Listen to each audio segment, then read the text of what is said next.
ओम शांति। 14 नवंबर 2025 के ईश्वरीय महावाक्य है।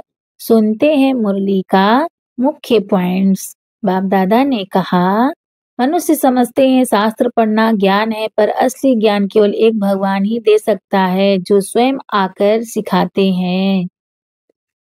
बाप की पढ़ाई गॉडली यूनिवर्सिटी में चल रही है, इसलिए स्टूडेंट की तरह सदा नशे में रहना है कि शिक्षक स्वयं परमपिता परमात्मा है। उस स्वर्ग में वही जाते हैं जो बाप को पहचानकर याद की यात्रा में स्थिर रहते हैं। नीच दुनिया यानी पतित दुनिया का अंत निश्चित है। अब नई पावन दुनिया की तैयारी करनी है। जिसकी बुद्धि में सच्चा ज्ञान है, वह किसी के कहने या नुकसान से कभी रंज नहीं होता। अच्छा, ओम शांति।